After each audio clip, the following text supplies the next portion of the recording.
Parents podcast. I am not great parent Molly, and this is equally not great parent Nathan. You probably couldn't see it. Well, you obviously couldn't see it if you were listening. Oh, yeah. Molly hit me harder than she normally hits. I slugged him in the shoulder. I thought you needed to wake up a little. I bruise easily, So do I. and I will tell you this, you can expect a call from my lawyer. My husband's a lawyer. That's That true. ought to be interesting. That's true. I'm kidding. My co-host assaulted me. Yeah, well, get over it. Yeah. Anyway. That's what happens. That's what happens on the Not Great Parents podcast. I thought you looked a little tired, so I'm giving you I am a little punch tired. to wake you up. I'm a little tired. Did you go to McDonald's? Is this a McDonald's cup? It is a McDonald's cup. It's a McDonald's Christmas cup. It is a McDonald's Christmas cup because that's what time of year it is. I have not seen those before, actually. I never realized it. I know that Starbucks has their cups out. At Yes. this point, they're red cups. They're I red. noticed we go to Panera a lot. Panera now has if you buy the large, you get a holiday Cup. I noticed Chick-fil-A's had something different on the side. Okay. And then my kids, we went to Wendy's, I think, recently, and they were like, why is the Wendy's person pink or red? Or different the Wendy's girl pink? or blue. Oh. Blue and pink or something. Like, whatever it is normally, it was a different color. And it was for the holidays, but I think it was blue, because she's normally red, right? Was it hypothermia? Is that what she's I don't know. blue? She's cold. Is that why I don't she's know. blue? I have no idea, but it was clearly they were trying to change it up for the holidays, and maybe they got the colors wrong. But my kids were like, "What is that?" Well, there you go. That's really interesting. But I was wondering, for people who don't know, we are filming this the Tuesday before Thanksgiving. Yep. When do you think it's appropriate, that it is culturally appropriate to start putting out the Christmas decorations? Because I noticed, like, I was in downtown Newnan I think it was last week, and they had all their Christmas up, and that's like middle of November. Is that when you think people are putting stuff up? I think that I've seen so much stuff where people are like, the day after Halloween, let's get started on it. I feel like it does get earlier and earlier every year. This is the as a oldest kid, we always did it. conversation we've ever had. This is an old conversation. This is an old person conversation about When is it appropriate to put up your holiday decor? That's right.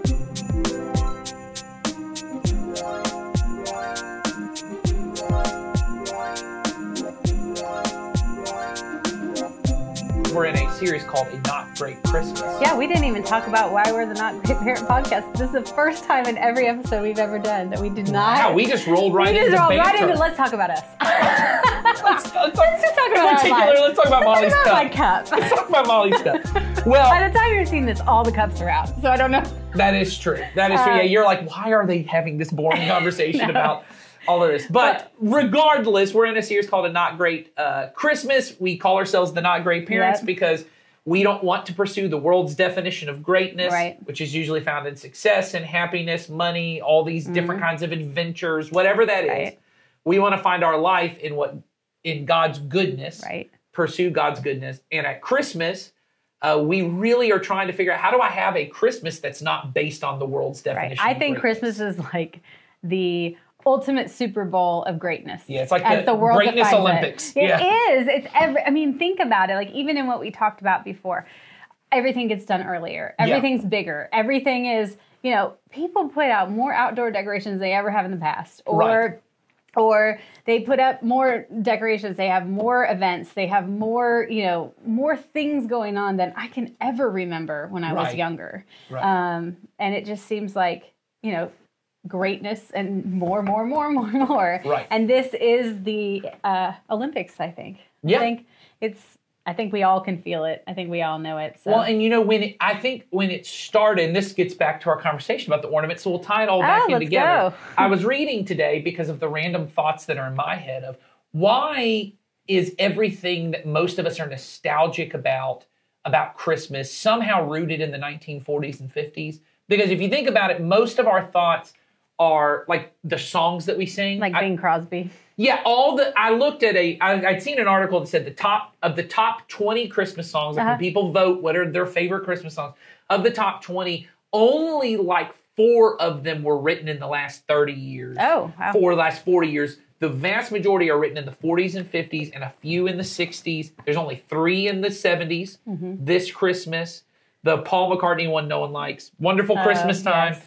And the Feliz Navidad. Also and then, terrible. Yeah, yes. My kids sing Feliz Navidad nonstop.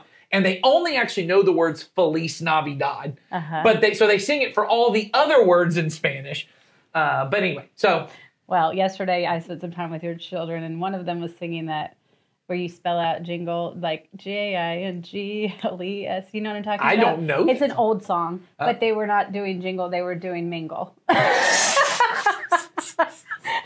And I went not great parent right here. It's that makes okay. sense. It doesn't matter. Mingle, jingle, whatever. There you go. There you go. So, and then there's like Wham's Last Christmas in the 80s. Oh, yes, that one. All I Want and for then Christmas we go straight Eve. to All I Want for Christmas. In the 90s. And then nobody tried a new one after that. Yes. They're like, that. We can't Who's going to top that? Yeah. So I looked at all of these different things. I was like, why is it in the 50s? And then I was reading, there's apparently a book called, I don't remember by who, but it was called like a mid-century Christmas or something. Oh, okay. But the premise of the book, it's a historical kind of nonfiction book, is that besides the Victorian era, when Charles Dickens' A Christmas Carol came out, which I was telling you, there's this great movie called The Man Who Invented Christmas, which really talks about how no one really much celebrated culturally Christmas until A Christmas Carol came out. It was mostly just a church holiday, like you'd go to church and maybe have a nice like feast at church or you know with your community, but it wasn't like this intimate family holiday until that book came out. Okay. That changed a lot of the perception of what Christmas was. And then the next big change came in the 1950s in the post-war era when they started almost all of the things we think of as traditional Christmas things, including putting ornaments on trees, actually began in the 1950s. Right. That people did put ornaments on trees before then, but I didn't know this. Most of the ornaments that people had were very expensive. And when you said glass, they mostly were glass. And apparently most of them were glass blown in Germany, which after the war, there was not much of Germany left. Yes. So when I say I buy vintage ornaments, I buy like cheap vintage ornaments. Sure. But when you're looking for them, there are some very ornate, if they're really old, they're very ornate and they're often heavy and they're often really expensive. And so in the post-war America, there's this feeling of, okay, well, we're not going to buy German ornaments anymore. We just had a war with those guys. But we are going to, they started mass producing. If you know kind of the history of the American economy. When the Shiny Bright Company came to be. That's There you go. made all mass Yes. production of ornaments everywhere. And they were colorful and bright. And it falls right in line with the time that was going on. We're trying to create this happy place, and this is when New York started over decorating windows, and Santa Claus was everywhere, and all these things, and everybody saw it, and that's when consumerism around the holidays just exploded. Well, because there really was a movement, and if you've read any of this history around this, there really was in the post-war economy here in America. We had, for the first time, many women had gone to work because during the war, women had to go, Rosie the Riveter, your man's off at war, you got to make bombshells. You know, it's like you got to go out. You got to do your part. You got to do your part, right? And so you had all this, we had this mobilized economy and manufacturing,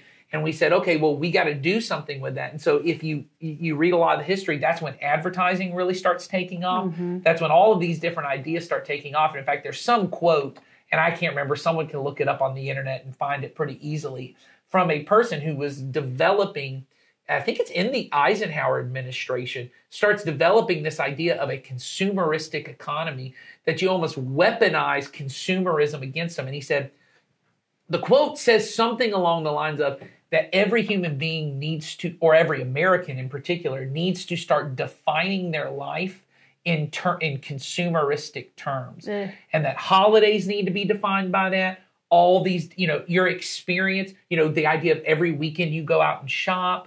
So this was like the ultimate great person. Yeah, according to they're literally designed great. Well, and according to the terms we talk about. People would certainly make the argument it continued America becoming a world power because after the war, not only did we come out ahead in terms of our military, but we continued to fuel our economy through this kind of consumerism mindset. And of course, it goes into Christmas at that point. And it just keeps growing, right? I mean, it's just grown and grown and grown. I mean, I think back on my childhood and what Christmas was like when I was a kid. And yes, there were presents and ornaments and family events and things like that.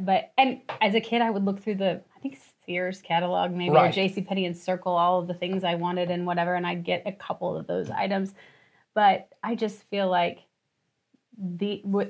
sound old saying these days, but I just feel like for my children, it's just different. It's this not expectation, but there have been times where it seems like it's this expectation that on Christmas morning, it's like every single thing that they ever wanted is going to appear for them just for being them, and that it's this whole day all about them.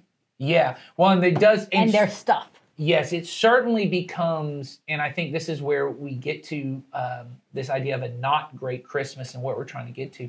The greatness of Christmas, I think, becomes this sense of anything is possible. I even think about everyone, and I guess everyone knows Hallmark movies are dumb. Even if you like Hallmark movies, you're kind of like aware. Like, this is not reality. You know the plot. You know what's going to happen. Well, and it's like every time the girl's like dad is Santa, or like it's at the end, and the boyfriend works at a reindeer farm, and it's like or the Christmas tree farm. But he lost his big corporate job somewhere else in Cape. Oh, that's or she did, and he. I think there's a sermon coming up where there's a great, if you have TikTok. Her name is like Nicole. I think it's Dubois is how you pronounce her last name. She does a whole thing about Hallmark Christmas movies, and her thing in it all the time is the woman is obviously because she's always doing it from obviously the female perspective, and her thing is always I hate Christmas because I'm working at my woman job, because it's always this woman. I'm in the city, I'm in the office, I got to go back to my hometown. I got to go back to my crappy hometown, and now I'm about to go there and fall in love with somebody. Right, and I think everyone kind of is okay. That's kind of cheesy. But I think, after it snows and it's perfectly decorated for a holiday. That's right. And then we're going to have this perfect moment. And I think the idea that everyone has, and this often gets said in movies like that, is anything's possible at Christmas. Yes.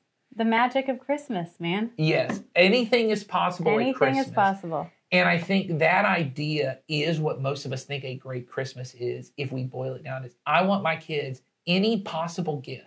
You can't ask for a gift that's too expensive. You can't ask for an experience that we can't do. But that goes right along with this great idea, because when we talk about the world and the greatness and the bucket list that the world has, the underlying theme of that also is anything is possible. Yes. Anything is possible if you go to more school. Anything is possible if you work harder at this, or anything is possible if you do all the right things, play all the right sports.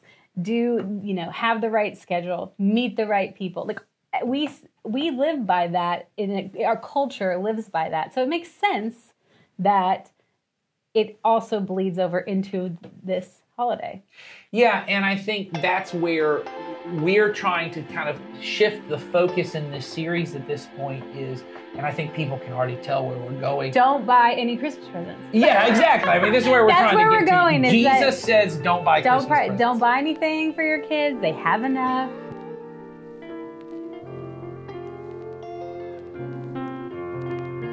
So Luke 12 says, "Then someone called from the crowd, 'Teacher, please tell my brother to divide our father's estate with me.'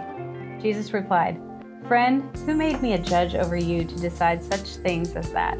Then he said, 'Beware, guard against every kind of greed. Life is not measured by how much you own.' Then he went on and told a story. A rich man had a fertile farm that produced fine crops. He said to himself, 'What should I do? I don't have room for all my crops.' Then he said, 'I know, I'll tear down my barns and build bigger ones. Then I'll have room enough to store all of my wheat and other goods. And I'll sit back and say to myself, my friend, you have enough stored away for years to come. Now take it easy, eat, drink, and be merry.' But God said to him, 'You fool, you will die this very night. Then who will get everything you worked for?' Yes, a person is a fool to store up earthly wealth, but not have a rich relationship with God." Eat, drink, and be merry is right there in there. Merry Christmas. I know. I like that. So yeah, that's a story that I don't think any of us like. I know. I honestly, if I take it seriously. No, I don't like it. There's a lot of things I think in that conversation. So it starts with Jesus is teaching, and a guy comes to him and says, "Jesus, tell my brother that he has to divide the family estate with me. So we don't actually know whether the dad's dead at this point. I know that it feels that way to us because that's the way they did it. It's very possible that they're trying to barter out this kind of a deal before the dad even dies so that they know what's going on. But it's possible the dad's dead either way. And his main concern in this situation is how am I gonna get my share of the estate? Not even my share, but even more, right? Yes. And I know that to some of us feels, and this is the part I want to kind of bring into more modern ideas, to many of us that kind of feels like, well, one, if you've ever had any kind of family estate problems, they can be horrible. I never hear of people talking about that and saying it's a good experience. That was a great experience when we had to divide the estate. When we had to do all of that. I mean, I have had more people talk about that to me. Yes, it was there. I will say this. One of the better experiences I know is when my grandma died. My grandpa had already passed on. This is my dad's side of the family. When my grandma passed on, he had left most of his money to take care of her in her old age. And when she passed on, the siblings decided, so my dad and his sisters decided, hey, we're going to take a good chunk of this. And instead of having a bunch of who gets what and all that, we're going to take a big chunk of the money and we're going to take a big family vacation because we know that what they would have wanted most was everybody to be together. Was everyone to be together. So I thought, that's kind of an interesting thing. But regardless, most of the time, there's still a lot of squabbles that go on in those kind of issues. But often we see that, in fact, even in political terms, like when they have conversations about like estate taxes and all these kind of things. All that stuff. They always feel a little bit like rich people problems. You know what I mean? Yes, like, these are really rich people and they're trying to figure out their thing. Even the words sound estate tax. Yeah, wills, estate testament. Yeah, but and it always feels like bonus money. It feels like luxury. Like, obviously it's great if you get it, but people are kind of like, well, if you don't, whatever. In their day, the idea of the estate, that was their livelihood. Right. And so much of their life was built in their lineage and who they were. And, exactly. And part of that involved, what property they had or what was in all of that. Well, and in the estate was their food and all of the stuff. They couldn't just run down to the store and grab whatever they needed. They had to store up things. Well, and the way that it worked for them was most of them were so incredibly poor and your job, you weren't going to college and then going and picking out the career for you. And they're like, well, you can't make money as an artist. And, all of our discussions about greatness. In there, you did what your dad did. And you took over his business when he was dead. And you got his land and you probably lived with him. If you got married, your wife came and, she lived with you and you guys figured that whole thing. So for you not to get a share in the estate, it was almost like someone took away your job. Yeah, somebody taking away your livelihood. So this is not a small matter. I think sometimes we hear it as, oh man, this is a person who's just super wealthy and they're not taking care of their stuff or they only care, they're super greedy. This guy was having a real world concern. He comes to Jesus with it. Jesus goes, why are you having this conversation with me? Honestly, I do wonder if Jesus' question is, why are you talking to me about your estate tax? I'm homeless. Yeah, right. I don't care about your estate tax. Well, tax. and also, what qualifies me? Yeah, why are you coming to me about Because this? he says, well, who made me judge over these kind of things? And Jesus obviously saw himself as the king. Yeah. Jesus obviously cares about how you spend your money. But not the way that you think he does. Yes. It would be as if I went to a homeless guy and was like, hey, I just got my tax return. It was $14,000. Should I buy a boat? And the homeless guy's like, oh, I don't. It's a great time of year to buy a boat. Yeah. He's like. That's what he's probably thinking. And then he's just like, what? Why are you talking to me about this? So Jesus then says, don't be, how does he say it? Don't be warned or be warned. Say, you fool, that part? Or no, earlier on? Up at it's like verse 15, I think. Okay, verse 15, beware. Beware. Guard against every kind of greed. Life is not measured by how much you own. So Jesus' reply to this guy is, you just come to me. I'm teaching about the kingdom of heaven. You've come to me with this concern. And he's not saying, hey, that's an earthly concern. That's not my problem. I'm thinking about the afterlife and all that kind of stuff. What he's saying is money operates differently in my kingdom. Money operates different in every kingdom. I don't just go to China, carry my American dollars. Now, they may accept it, but I may have to exchange this currency for a different kind of currency. And he's almost explaining to them, hey, what you think makes your life work in the kingdom of is not what you're measured by. Is not what you measure by. So then he tells this story and he goes to, hey, there's going to be these people and one guy's rich and he has this barn, right? And God has blessed him so much. He has so many crops. He decides, you know what? I need a bigger barn. I'm going to tear this one down and make more bigger barns. I'm going to tell myself that. And then the reason why is the part that you point out. He said, because eventually I just want to be able to rest. I don't want to have to keep working. Because once again, if you know anyone who is, my grandfather was a rancher. It's a lot of work. It's a lot. Anyone who has to work with their hands in that sense to get their food, the idea of being able to build up a barn so I wouldn't have to work in my old age and I would be able to take care of myself, it feels like practical wisdom and this huge blessing. And in fact, in their culture, they would have looked at a guy who had this huge barn and say he was blessed. God's blessing them. Clearly, God's blessing them. And he's got so much. He doesn't even have to now rely on God. Because he has everything he needs. And he can just sit, eat, drink, and be merry. Eat, drink, and be merry. When you hear that phrase, it's interesting because we say it all the time in our culture. I mean, if most people hear it multiple times throughout this season, and a lot of you probably have eat, drink, be merry written on something in your kitchen. Yes. Or napkins that you buy at the holiday. Little decor. And it was cute. And Hobby Lobby's probably full of it. But here's the deal. The response that God has to that immediately is, you fool. Yeah. Like, that is the exact next verse. But the next thing that it said is, and when Jesus is telling this story is, God replies to that man who said, I'm just going to eat, drink, and be merry with, you fool.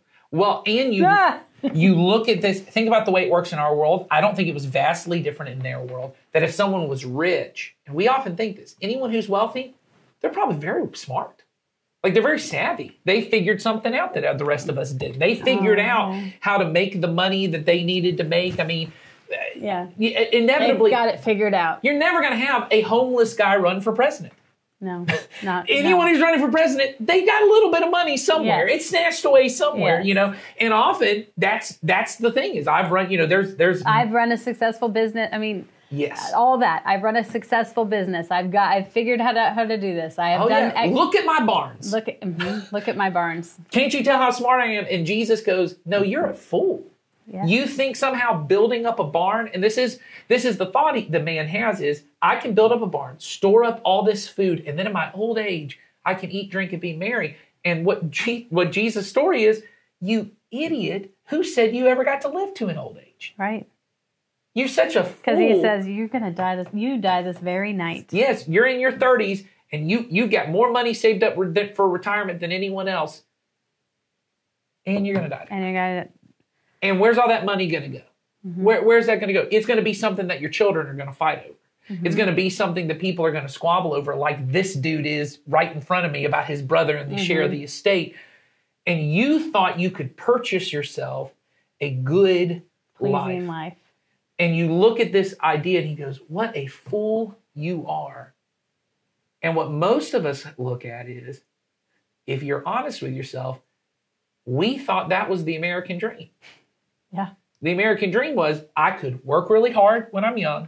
I could be anything I wanted to do. Anything's possible at Christmas. Anything is possible at Christmas or all the time. Yeah.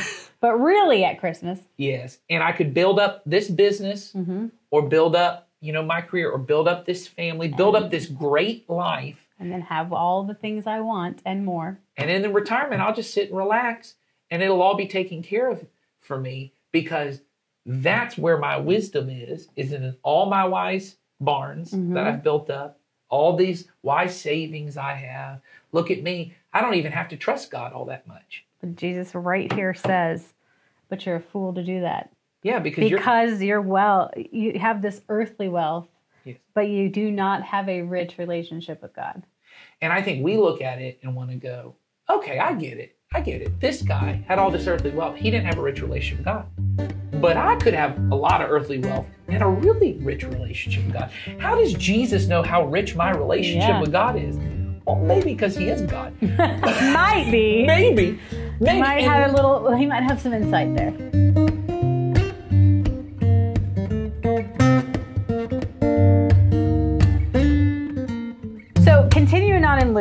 you continue reading this, then Jesus goes on to talk to us more about possessions and storing up treasure. And so he says in verse 32, "So don't be afraid, little flock, for it gives your Father great happiness to give you the kingdom. Sell your possessions and give to those in need. This will store up treasure for you in heaven. And the purses of heaven never get old or develop holes. Your treasure will be safe, no thief can steal it, and no moth can destroy it. Wherever your treasure is, there the desires of your heart will also be."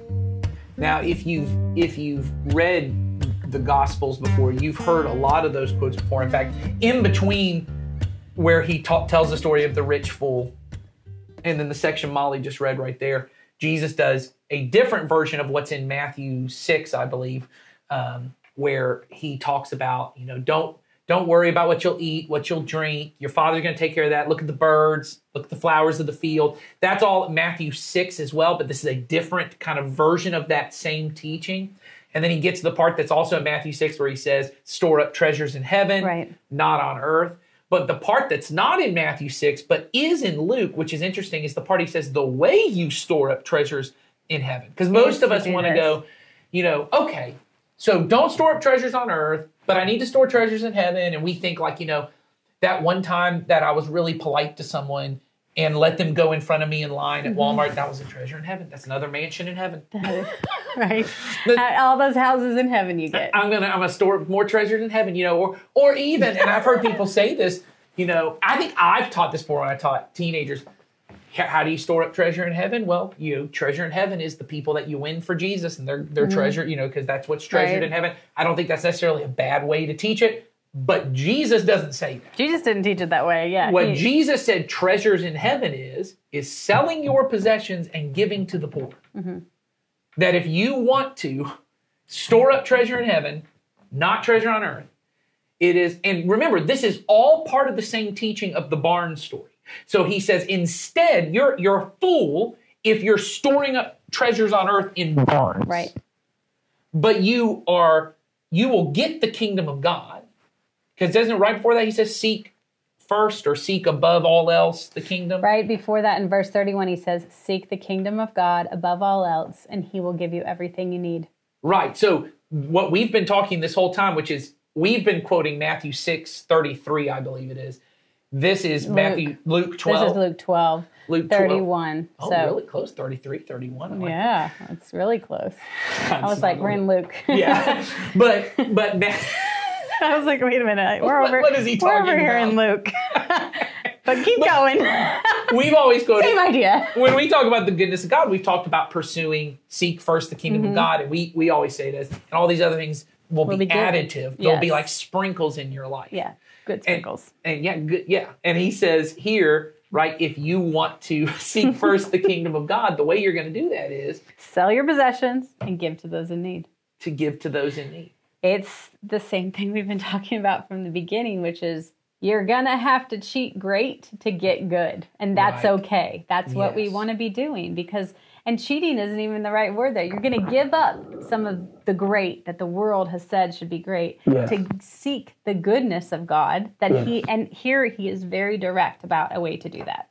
And so I think when we think about teaching our kids how to live in the goodness of God, and especially at Christmas, I'm not foolish enough to believe that because you hear this episode sometime in December, you're going to change your Christmas spending plans for your kids. No. We're not even trying to convince you anything really about Christmas. This is really about how to live in the kingdom of God. And so I can't convince you anything about Christmas at this point. But I want to do what I think Jesus is doing in these verses, is challenging your assumption and my assumption of what gives me a good life, which we've been convinced in an American economy, the way to have a good life is to be the kind of person who works hard enough to be able to do better for my kids than my parents could do for me. And when we say that most often, we're not talking about having a little more patience than my parents had for me. In that sense, please do better for your kids than they did for you. Having a little more grace than my parents had for me. Have a little more wisdom for my kids than my parents had for me. And by all means,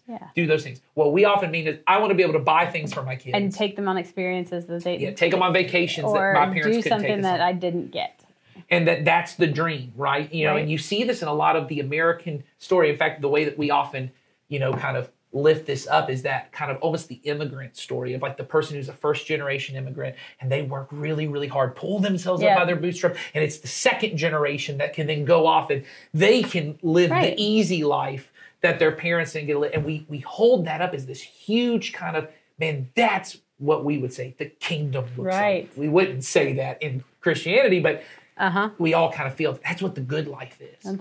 Is the ability that my kids would have better money than I had, better opportunities. Opportunity, money, experiences, everything that I didn't feel like I had. Yes, that they would be able to do those things. And I would just challenge that assumption because Jesus said, life's not found in an abundance of possession. Life is not found in building bigger barns and making sure that you'll be taken care of one day because you were so smart and wise. This isn't to say you shouldn't save. We've already done an episode on the 10-10-80 all plan. Those things, yes. You should have reasonable, wise savings. He also says that managing the money that you've been entrusted with is incredibly important. But not in such a way that I no longer have to rely on God. Because I saved up so much that I now know if the economy crashes or this happens, I'll be taken care of. Because I'm the master of my kingdom. Because I figured it out. Nor is it to say, because honestly, I know from many listening, why saving ain't your problem. You have not been, oh man, I've been saving too much. Often what it is I'm spending too much. And where Jesus says is, life is found in that ability to be able to be generous and to live in such a simple kind of way that I can be generous. And that's where life is found. And so I think our challenge would be those two ideas of simplicity and generosity. Yeah, I think even if you're somebody who's done the most extravagant Christmases year in and year out, you can, and even if you're watching this or listening to this like a week before Christmas, you can stop and think, okay, what's a way we can simplify something? Or what's a way we can be more generous than maybe we've been in the past during this time?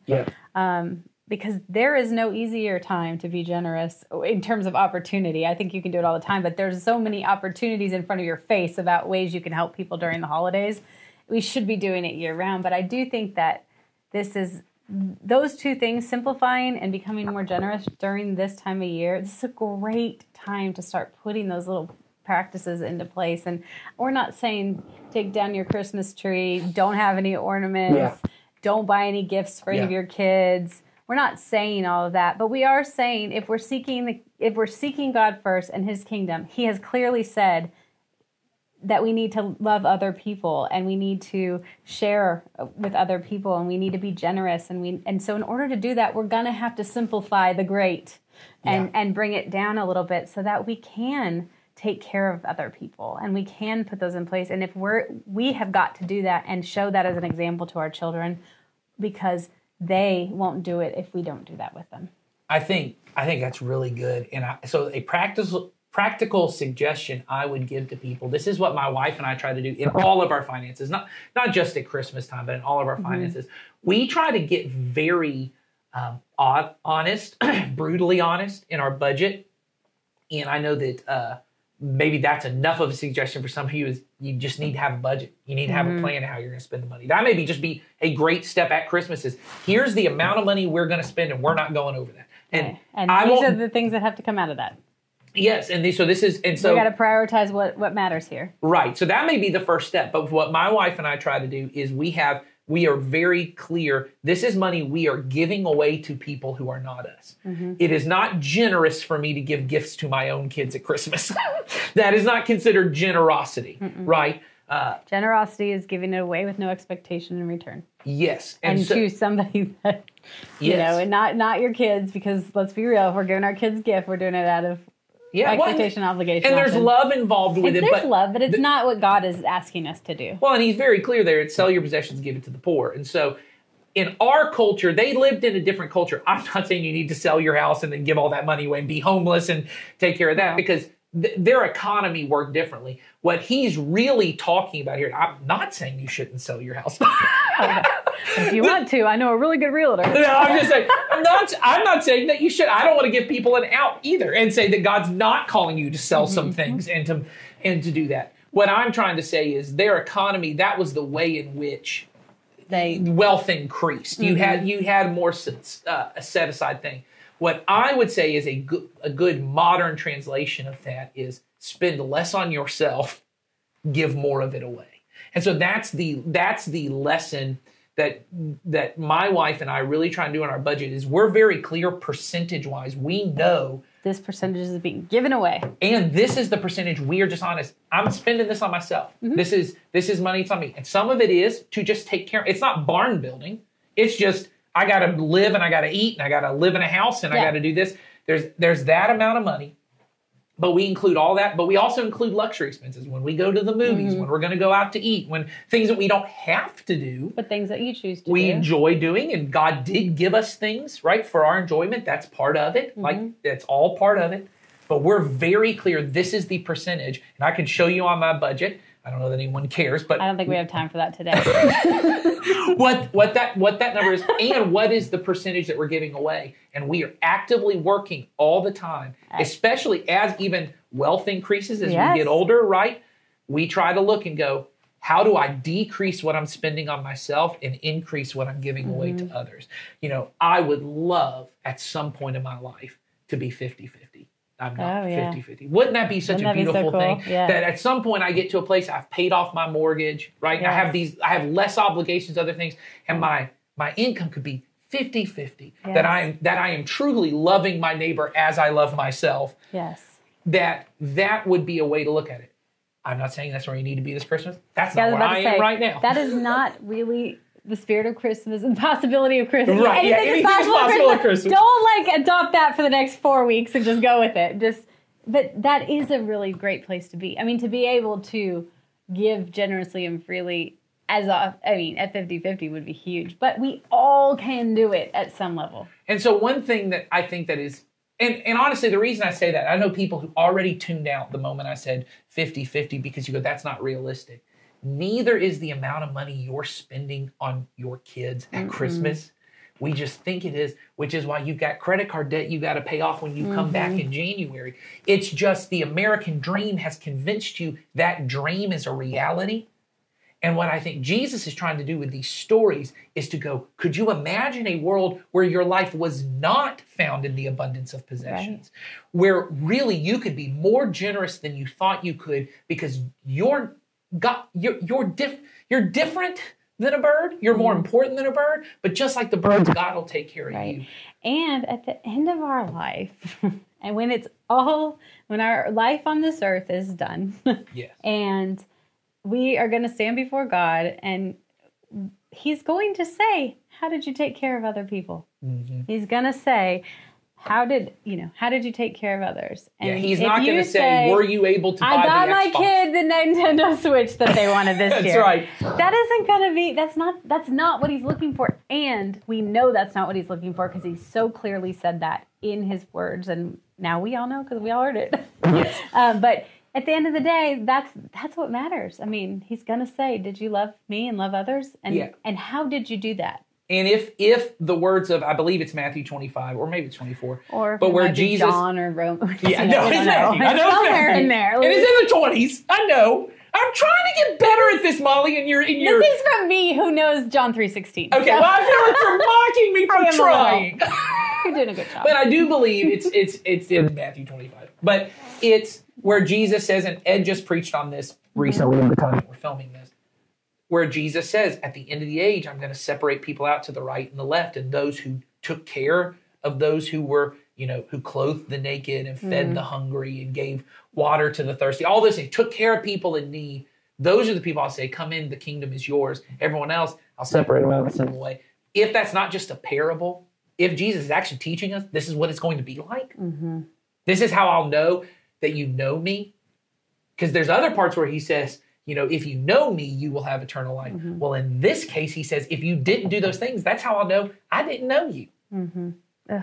If that's true, He's not asking me what I spent at Christmas on my kids. He's asking me, what did I do for the least of these? And Jesus says in this teaching, if you do that, that's life in the kingdom, which is life that is full and abundant. It is not found in a great Christmas.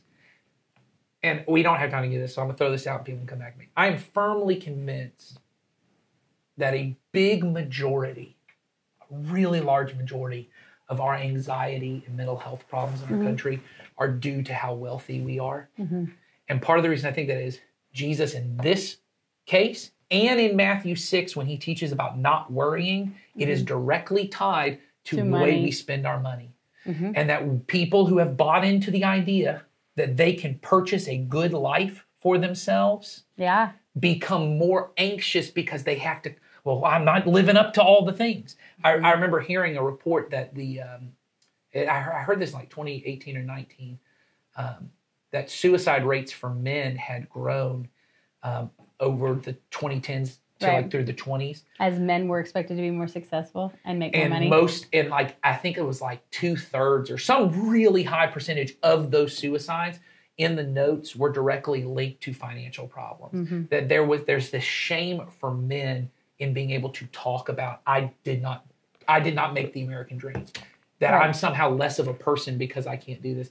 And I think about how everyone's so worried about their kids and anxiety problems. Maybe one of the best gifts you could give to your kids is lowering their expectations of what they think is expected of me financially to be a man, to be a good, successful woman in this world.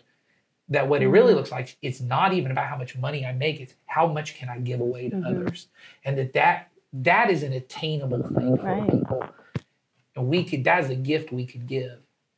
And gifts come at Christmas. When everything is possible. Done, period, the end. I like that. That's good. It's true. But I think that it's true. I mean, we just have got to not think about what happens between now and the end of the year and think beyond that and think, okay, if God's first, what can I do between now and maybe it's a good New Year's resolution because you probably have already bought all your gifts. And this is not to make anyone feel guilty about how much money they spent. No, because we're both going to buy our children gifts and we're going to have Christmas But it is to make you think about where your priorities. Hopefully make you feel a little convicted of where your priorities lie in all of this. Who am I really trusting in? Am I really living in the kingdom? And so am I moving you don't towards have that? to sell your possessions, but I don't want to tell you can't.